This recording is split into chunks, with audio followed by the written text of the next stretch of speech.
everyone, it's Shel C from PaperOcotilloStudio, and today I'm sharing with you the sped up and voiced over version of the Art Joy of Sharing live stream show today from May 10th, 2018.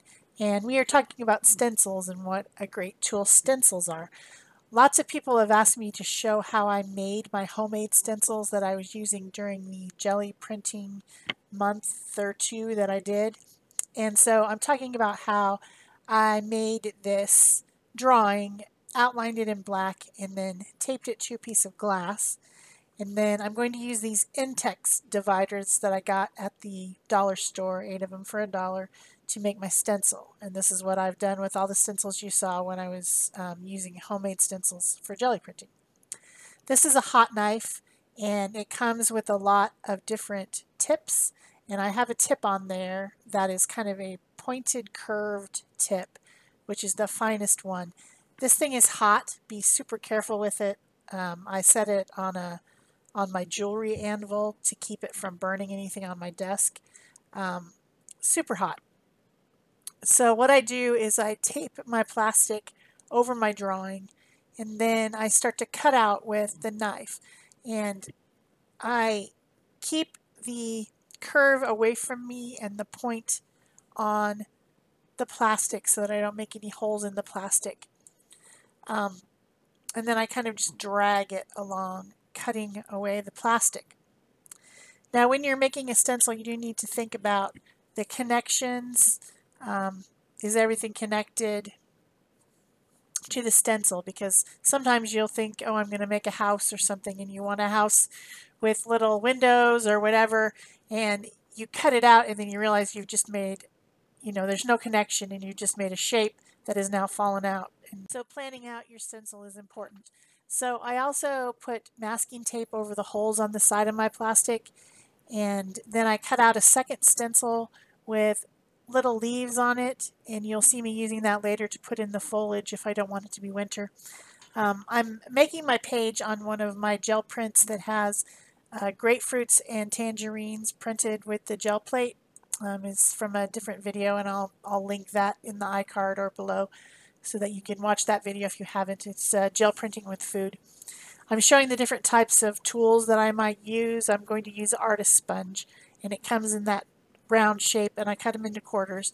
And then when I get the acrylic paint on them, when I'm done, I just throw them in a bucket of water, and they never dry with paint on them or anything, so I can use them again and again. And I like them because they're rounded, and so I don't have to worry about the edges as I'm stenciling. You can also use a stencil brush or a cosmetic sponge. A lot of people use those things. So I used a couple different colors of paint to put my tree shape that's the stencil that I cut out. And now I have used one of the little stencil gut branches to just kind of fill in the background by laying that over and then sponging it with a little bit of the olive paint. Today I'm using Dina Wakely acrylic paint. So then I've got the lime and the evergreen, and I've got 3 different leaf pattern shapes on there, different configurations, and I'm rotating around using different ones so that you get a varied pattern as you're going. And I started with the darkest paint, which was the olive in the background, and then I used the evergreen, and then the lime on top of that for some highlights, and then even a little bit of the paints mixed with some white to make an even brighter highlight. And then I decided that since this was an orange background that I would need to be making it into an orange tree. So I'm using an eraser on the bottom of the pencil and some of the Sedona, Cheddar, and Blushing colors from Dina Wakely to make some little oranges all over my tree, with making round shapes with the end of the pencil eraser. Then I got out the scribble sticks, and I'm making the background, and then I also got out another new tool that I have, which I'm really enjoying right now, which is the Stabilo Woody pencils. They are water soluble as well, like a water soluble crayon, but they have wood wrapped around them, so you don't get anything on your fingers. They have a nice fat lead. They're easy to hold, And so I'm using them to make some grass shapes on the bottom of my page there where the ground is, where the tree is grounded. And using my Arteza water brush to blend it out. And then, what else do I do? Oh, I decided to make kind of a sunshiny halo around the tree.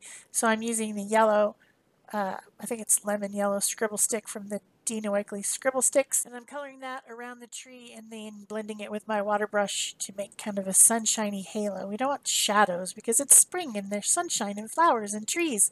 So that's why I decided to use yellow instead of a darker color. Continuing to just, add some things in there with the scribble sticks.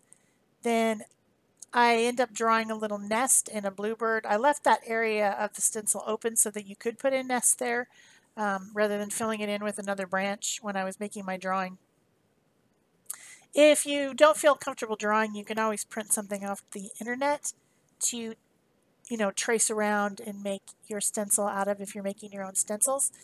My next step was to make detail marks kind of in a loose style using my black and white Posca pen. So I started with the black. I drew in a knot on the tree and added some other details around the different branches and things. And then I used the white to highlight the leaves and the grasses and things like that, which is a good way to start finishing down my page. I also asked the audience during the live stream if they had a quote for me to put on my page. This is going to end up going in my jelly print journal that I'm creating when I get around to binding it.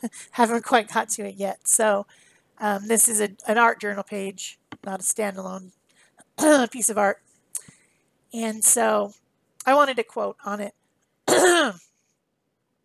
And one was given to me by Ian in the chat, and so I used it using my label printer, drew some black lines around it, and then I had placed the stencil on my 12 by 12 plate because a lot of the stenciling that I do is using my gel plate.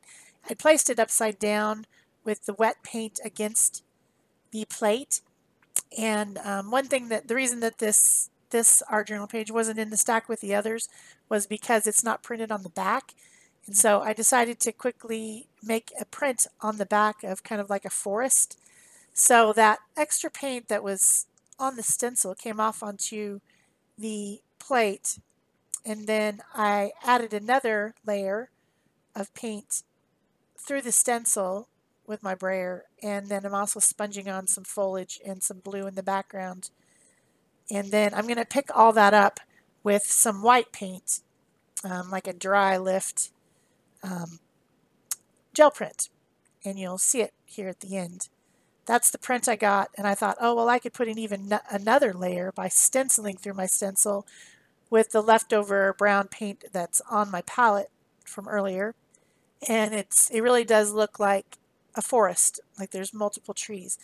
So I hope you've enjoyed this sped up version of the live stream. If you want to see the actual live stream, you can go to Art Joy of Sharing live stream channel, which is my other channel, and watch it in recorded version. Please remember to give it a thumbs up, leave a comment or question, subscribe if you haven't already, and share if you want to. That's it for me. Bye-bye.